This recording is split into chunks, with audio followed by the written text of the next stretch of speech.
welcome back to our channel. Ruth here, and in today's video I'd like to share with you 12 habits of very successful people. So let's get started. So what habits do successful people or very successful people have?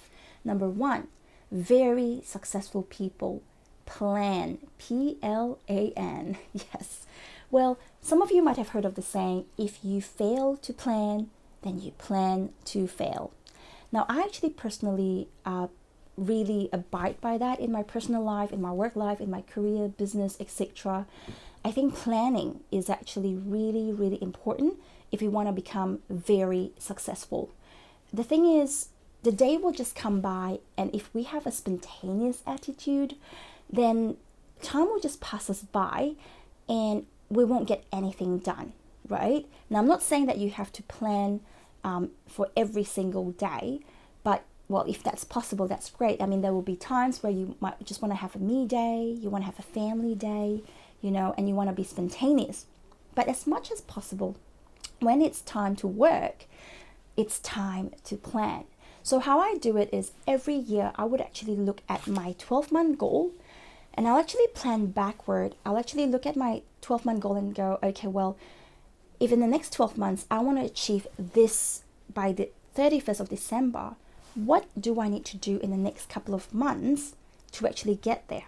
And then I narrow it down and go, okay, in January, this is what I'm going to focus on. In February, this is what I'm going to do. In March, this is what I'm going to do. And then I'm going to further narrow it down to like a weekly plan. And I will actually schedule a specific day and time to accomplish those tasks. And I find this really helpful because I'm not overwhelmed, and I always have time, or rather I try my best to make time, to spend time with the family, to relax, etc. Because our brains need a break, okay? Because even machines need a break, right? So it's so important that we plan and set goals. So that's tip number one. The second habit of very successful people is they invest in themselves. What do I mean by that? Well, they actually look after themselves. They learn in their area of expertise, and they try and become better and better so that they become the best in their industry. So this could be, for example, exercising. Exercising, I believe, is a form of investing in yourself, because if you're strong in your body, then you're strong in your mind. It could also be, for example, buying an audiobook, and growing in your area of expertise. So, for example, I work as a lawyer in a particular area of law, and because I want to specialize in that area of law, I spend money, doing different courses, getting updates, getting news, reading on it, so that I can actually be not just a mediocre lawyer in that area, but so that I can be the best of the best. And you know what? That takes time. So very successful people, they invest in themselves and they actually learn. So that's tip number two. Habit number three. Very successful people do the first things first. Now, what do I mean by that? Now, has any of you heard of the phrase or the term, eat the frog or eat your frog? Now, the first time I heard about this phrase was actually from Brian Tracy, who is a very renowned success speaker. He actually wrote a book which is about frog eating. But don't worry, it's not eating a real frog. And you know what? If you do eat a real frog, as some people do, now I don't eat frogs, then it's not about eating frogs, obviously. But what it's trying to say is, if your job is to do something really difficult that day, like eating a frog, then you will do that first. You'll get the most difficult, most important, most urgent tasks out of the way, and you don't do anything else, you don't touch anything else but for that particular task.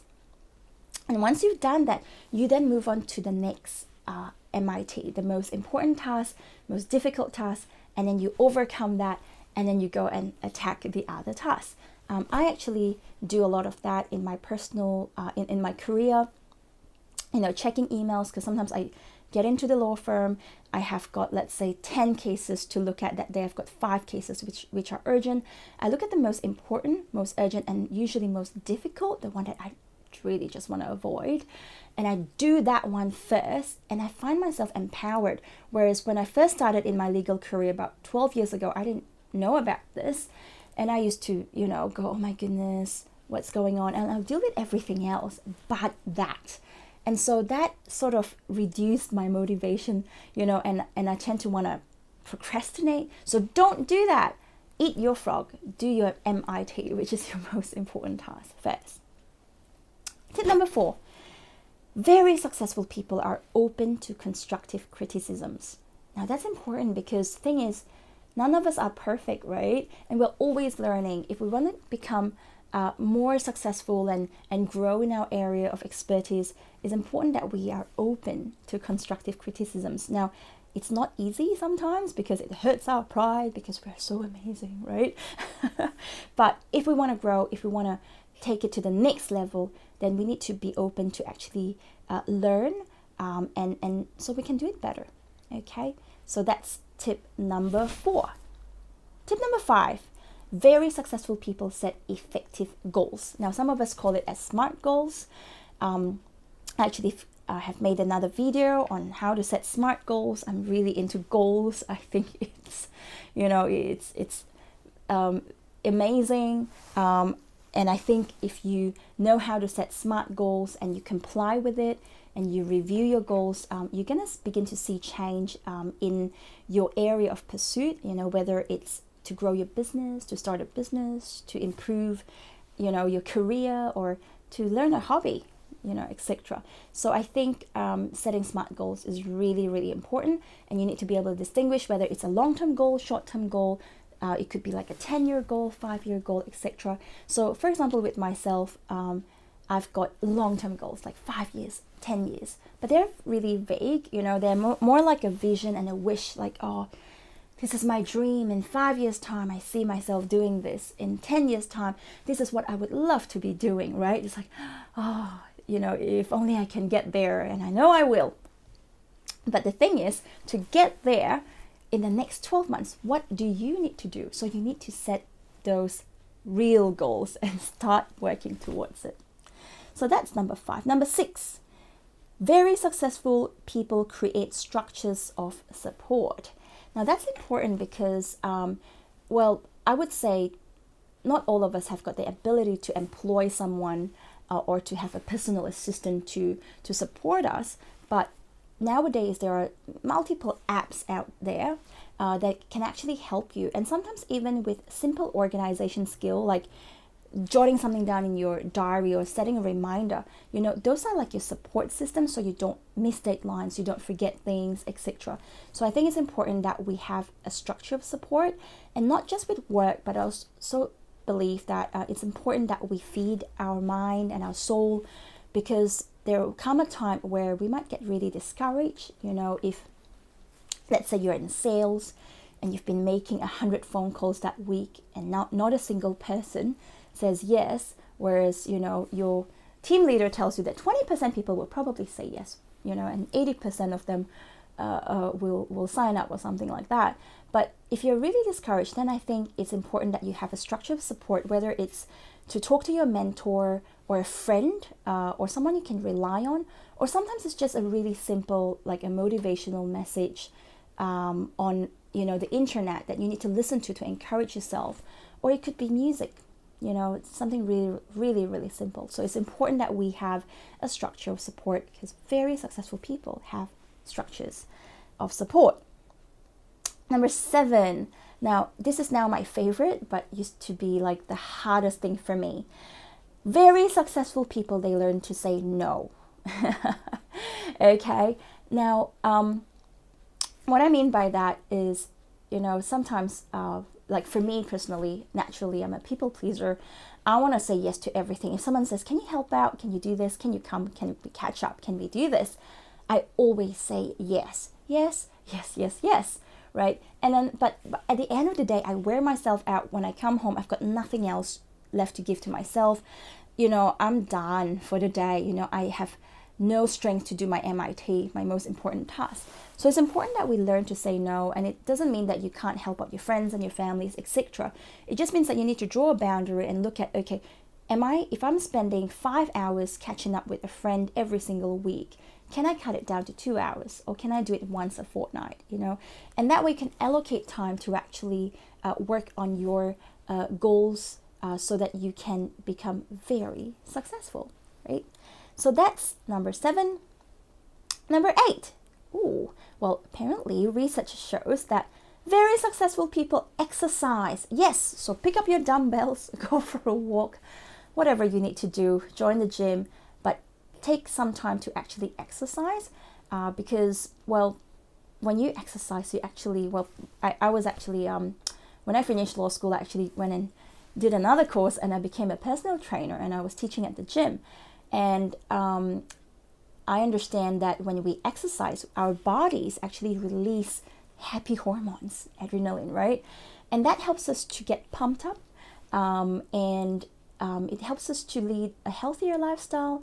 But also, I think when we do, especially with strength training, so if we lift weights, it's hard, you push through, and it does something to the brain, whereby when you get to work, when you get to working on your business, etc., you can actually overcome difficult things easier because you've done that difficult thing in the gym. So whether you want to do it in the morning, afternoon, evening, that's completely up to you. But very successful people exercise. So take some time, invest in yourself, and make sure you exercise. Tip number 9. Very successful people, they read. Well, studies show that very, very successful people, they read a lot. Okay.